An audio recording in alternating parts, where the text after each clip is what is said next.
अस्सलाम वालेकुम। Computer learning के इस चैनल में आपका वेलकम है।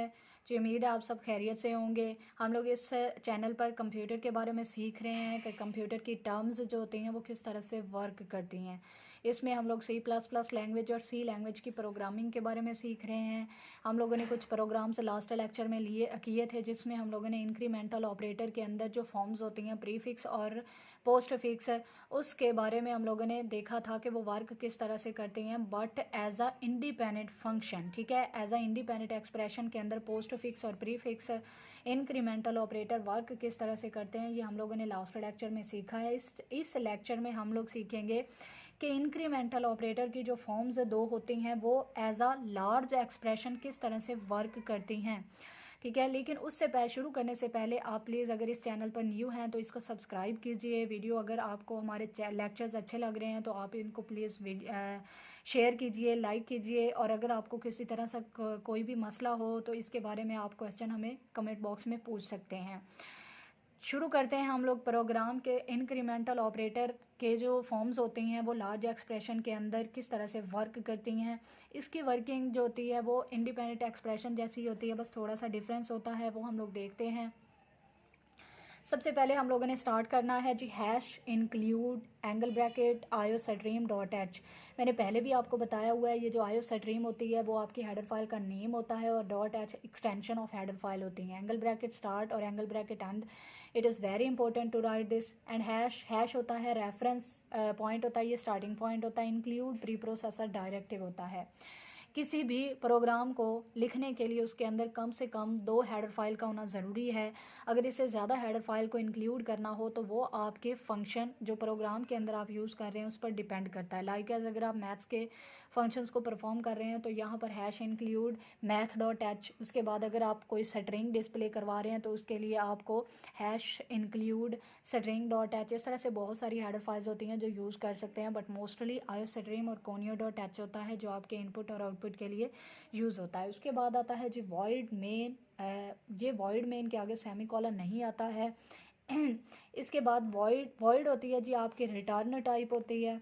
रिटर्न टाइप जिस तरह से हम लोगों ने इंट और फ्लॉट और लॉन्ग इंट, डबल इंट, इस तरह से हम लोगों ने पढ़ा था, उसी तरह से ये जो वॉइड होती है वो भी एक रिटर्न टाइप होती है, बट ये नल रिटर्न करती है, यानी ये कुछ भी रिटर्न नहीं कर रही होती है। इसका मतलब नल होता है। मेन आपका फंक्शन होता है स्टार्ट, उसके बाद स्टार्टिंग करली ब्रैकेट होती है। क्लियर स्क्रीन फंक्शन मैंने लास्ट लेक्चर में भी प्रोग्राम करते हुए आपको बताया है कि क्लियर स्क्रीन, अगर उससे पहले हम जो प्रोग्राम कर रहे हैं अगर उससे पहले किसी ने कोई प्रोग्राम किया है तो एक प्रोग्राम के आउटपुट को दूसरे प्रोग्राम के आउटपुट के साथ शो करवाने के लिए इसको स्क्रीन को क्लियर करने के लिए यूज़ होती है। ये एक फंक्शन होता है जिसके बाद सेमी कॉलन मस्ट लगाना पड़ता है, वरना कंपाइलर आपका एरर शो कर देता है। उसके बाद आता है जी int a b x y. हम लोगों ने 4 वेरिएबल लिए हैं जो इंट के अंदर लिए हैं, यानी न्यूमेरिक वैल्यूज़ को डिस्प्ले करवाने के लिए। और एंड पर वेरिएबल, जब एक से ज़्यादा वेरिएबल को डिक्लेयर करवाना तो उनको कॉमे के साथ सेपरेट किया जाता है और एंड पर उनका सेमी कॉलन लगाया जाता है। उसको मैंने इनिशियलाइज़ किया है चारों वेरिएबल को 0 के साथ और एंड पर मैंने सेमी कॉलन लगाया है। उसके बाद आप लोगों ने देखा होगा कि अगर लार्ज एक्सप्रेशन के तौर पर हम लोग पोस्ट फिक्स और प्री फिक्स को एक्सप्लेन करते हैं तो उसके साथ हम लोग जैसे ही उसके अंदर इंक्रीमेंट लगाते हैं वैसे ही हमें उसकी वैल्यू को वेरिएबल तीसरे को किसी को असाइन करनी पड़ती है, उसके अंदर जो भी वैल्यू होती है। लाइक एज हम लोग देखते हैं ए के अंदर जो कुछ भी है वो बी के अंदर स्टोर हो जाए, एक्स के अंदर जो कुछ भी है वो वाई के अंदर भी स्टोर हो जाए।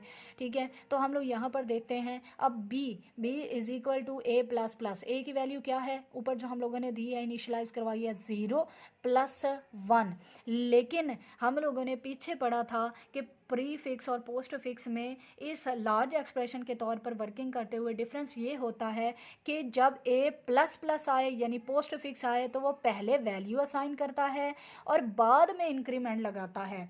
तो जो बी की वैल्यू होगी वो 0 हो जाएगी और जो ए की वैल्यू होगी वो 1 होगी। उसकी वजह क्या है कि ये जो ए के अंदर जो कुछ भी था वो बी को पहले असाइन कर रहा है, तो ए की वैल्यू तो 0 थी, अब बी की वैल्यू भी 0 हो गई, लेकिन ए के अंदर वो बाद में इंक्रीमेंट लगा रहा है जिसकी वजह से ए की वैल्यू 1 हो जाती है।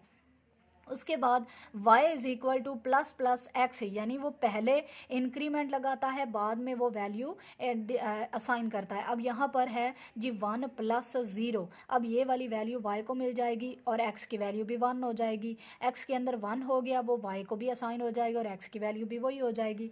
अब प्री फिक्स और पोस्ट फिक्स के अंदर डिफरेंस ये होता है कि पोस्ट फिक्स पहले असाइन करता है, बाद में इंक्रीमेंट लगाता है, और प्री फिक्स में पहले इंक्रीमेंट लगाया जाता है, बाद में वैल्यू असाइन की जाती है। अब सी आउट की तरफ आते हैं, जो कि हमारा आउटपुट शो करवाने के लिए यूज़ होता है।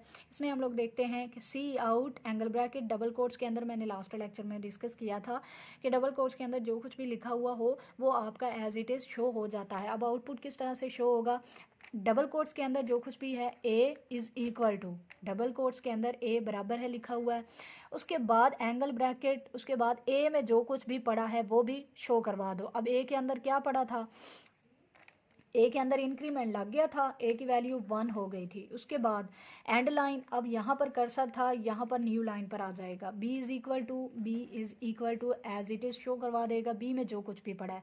अब आप लोगों को यहाँ पर याद होगा कि इसने पहले a की वैल्यू b को असाइन की थी, a के अंदर 0 था, अब 0 जो था वो b को मिल गया, मीन टू से कि b की जो वैल्यू है वो 0 हो जाती है।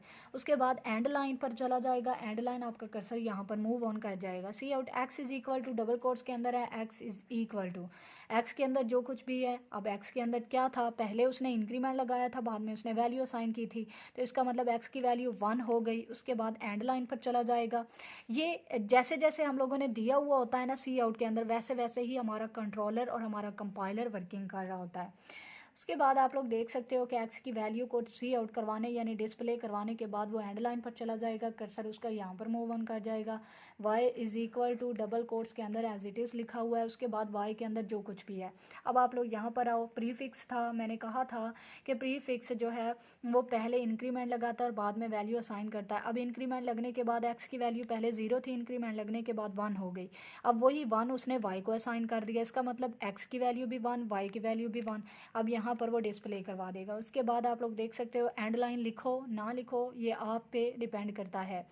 अगर आपकी तीसरी लाइन के अंदर भी आप लोगों ने कुछ सी आउट करवाना हो तो आप लोग यहाँ पर एंड लाइन लिखो, अदरवाइज़ आपकी मर्ज़ी है। उसके बाद यहाँ पर आता है का आपका कंपाइलर नेक्स्ट लाइन की तरफ मूव ऑन कर जाता है।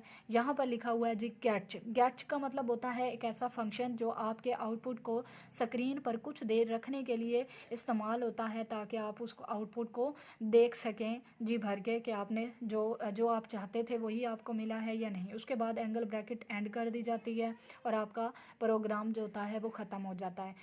इसके अंदर जो सेमी कॉलन है, जो इक्वल है, जो वैल्यू इनिशियलाइज़ करना है, जो वेरिएबल डिक्लेयर करना है, वो मोस्ट इम्पॉर्टेंट चीज़ होती है। अगर आप उसके अंदर किसी तरह का कुछ भी इग्नोर करते हो उस चीज़ को तो कंपाइलर एरर शो कर देता है। अगर आपको ये प्रोग्राम सही समझ आया हो तो प्लीज़ हमारी वीडियो को लाइक एंड शेयर कीजिएगा, ताकि आपके फ्रेंड्स को भी इस चीज़ की समझ आ जाए। अगर आप हमारे चैनल पर न्यू हैं तो प्लीज़ इसको सब्सक्राइब कीजिएगा, एंड अगर आपका कोई भी क्वेश्चन है माइंड में तो आप प्लीज़ इस कमेंट बॉक्स में पूछ सकते हैं। Thank you so much for watching this video.